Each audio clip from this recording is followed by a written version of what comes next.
In February 2025, tugboats pulled a nearly 1,000-foot ship down the Delaware River, past South Philadelphia, out toward the open ocean.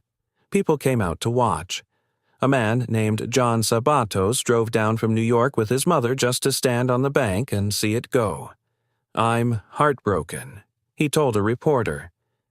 The ship hadn't moved under its own power since 1969. This is the SS United States. And if you've heard of it at all, you probably know the basic version. Fastest ocean liner ever built. Broke the transatlantic speed record on its maiden voyage, then got killed by the jet age and left to rot at a Philadelphia pier for 3 decades. That story is true. But it's missing something. Because the real story of the SS United States isn't about a ship. It's about a man who spent 50 years of his life building one single thing. He and a country that spent 50 years after that not knowing what to do with it. His name was William Francis Gibbs, and even calling him an eccentric undersells it. He slept 4 hours a night. He wore the same rumpled suits for years. He had no formal engineering training, having dropped out of Harvard and eventually gotten a law degree from Columbia, which he immediately abandoned. He was salty-mouthed, superstitious, and constitutionally incapable of letting anything be less than perfect. "Take it away," he was known to bark when shown inferior workmanship. "Bring me the best." The obsession started on November 12, 1895. That was the day 8-year-old William Francis Gibbs stood at the William Cramp & Sons shipyard in Philadelphia and watched the ocean liner SS St. Louis roar down the ways into the Delaware River. He told people later, from that day forward, he dedicated his life to ships. Not ships in general. One ship. He spent the next 5 decades designing it in his head. While he was a lawyer, he was secretly studying naval architecture from books at night. While he was building destroyers and Liberty ships during World War II, he was filing away every technological advance for the liner he'd eventually build.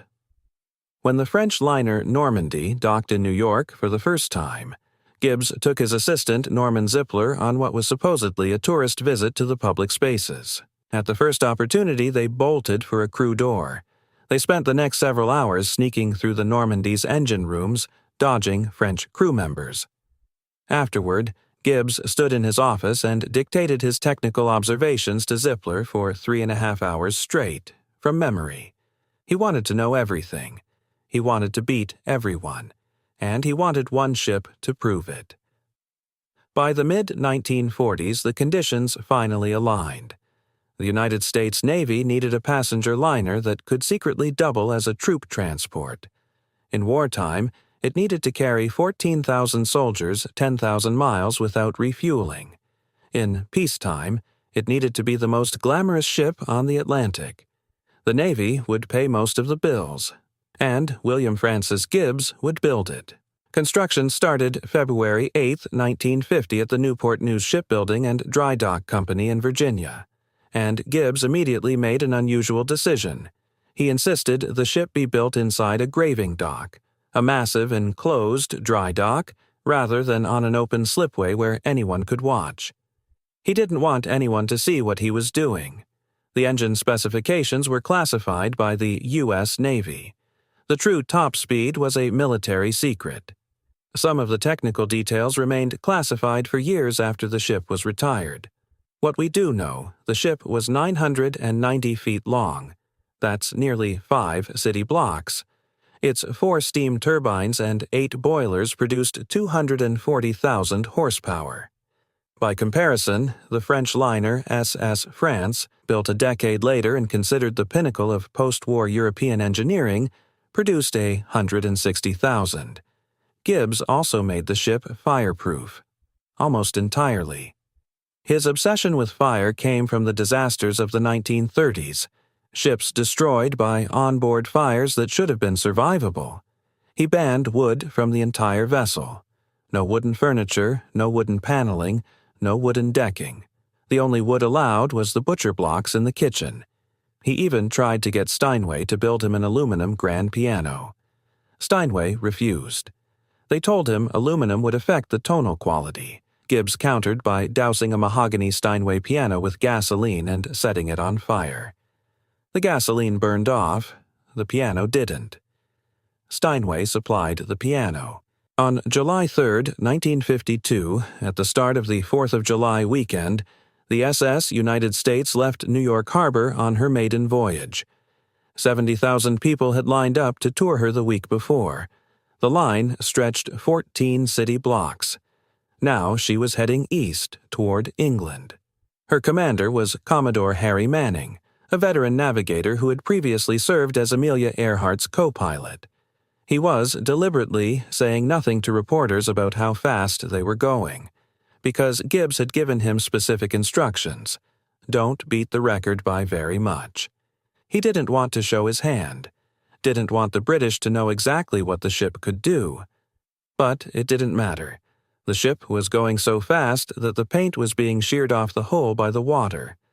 3 days, 10 hours, and 40 minutes after leaving New York, the SS United States arrived in England. She had beaten the record held by the Queen Mary for 14 years, and beaten it by more than 10 hours.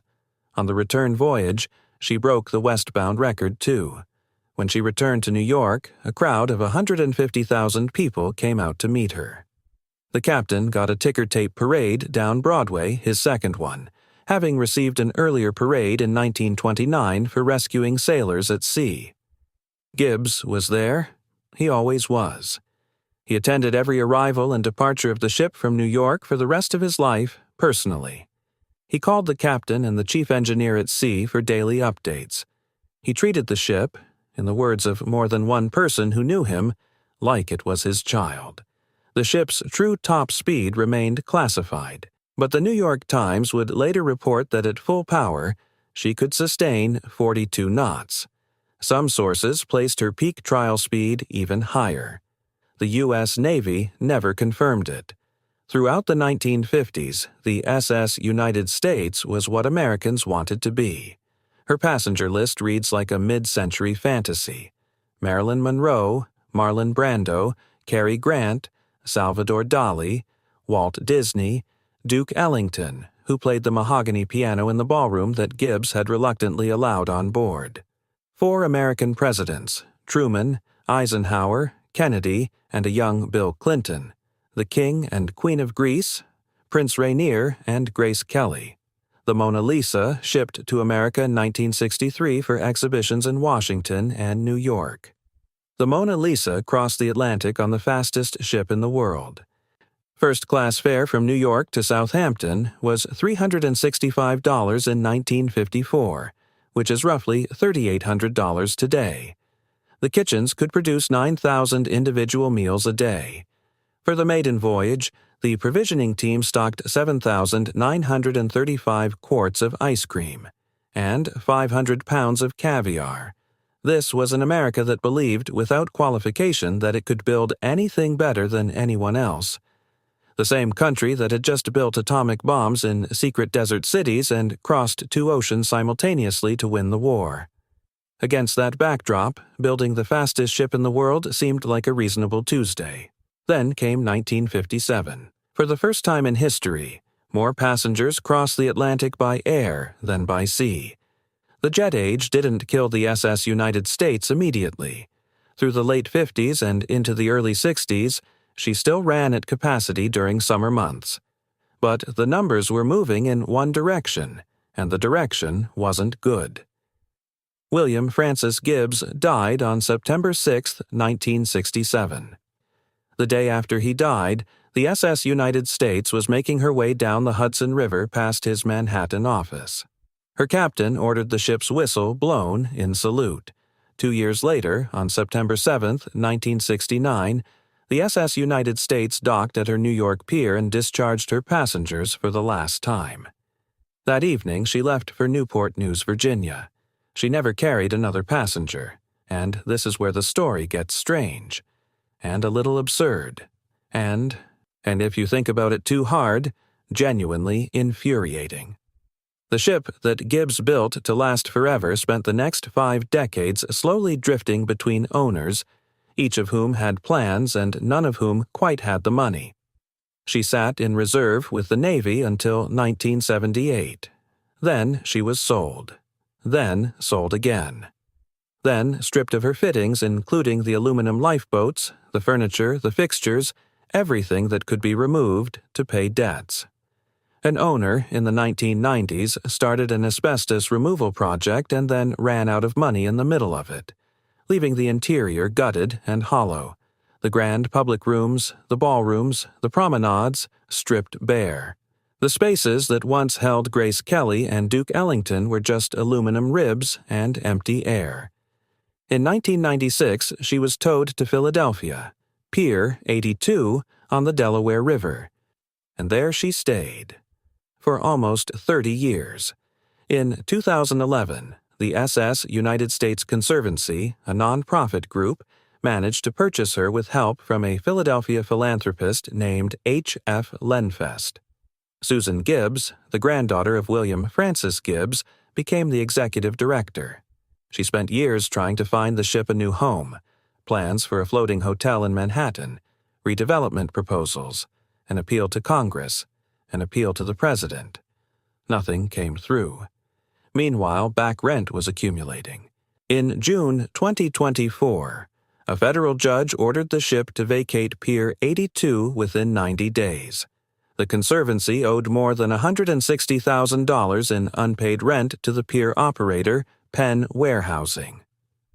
The fastest ship in the world, America's Cold War secret weapon, the ship that once carried the Mona Lisa and 500 pounds of caviar and Duke Ellington playing a fireproofed Steinway piano, was being evicted for late rent.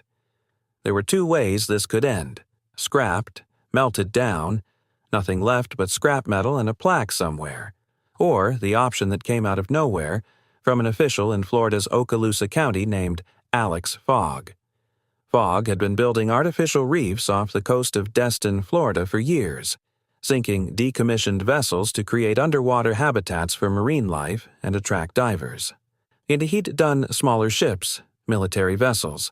But when a contractor mentioned the SS United States was being evicted and nobody knew what to do with it, Fogg started doing math. At 990 feet, if they could clean it properly and sink it at the right depth, it would become the world's largest artificial reef. In October 2024, Okaloosa County purchased the SS United States for $1 million.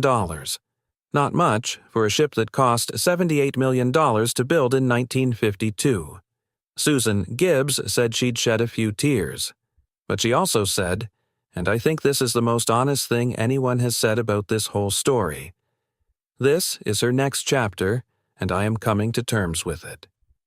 On February 19, 2025, tugboats pulled the SS United States away from Pier 82 and down the Delaware River for the last time. People lined the banks to watch. Some cried. Some took photos. A man drove down from New York with his mother just to say goodbye to a ship he'd never sailed on. As of this year, the ship is being prepared in Mobile, Alabama. She's scheduled to be sunk approximately 22 nautical miles southwest of Destin, in about 180 feet of water. She'll be the largest artificial reef in the world. Down there, in the dark, fish will move through the ballrooms. Coral will grow on the hull. Divers from around the world will descend to swim past the radar mast, the funnels, the great silent bow. William Francis Gibbs spent 50 years building a ship designed to go faster than anything alive. It will spend the rest of time holding still.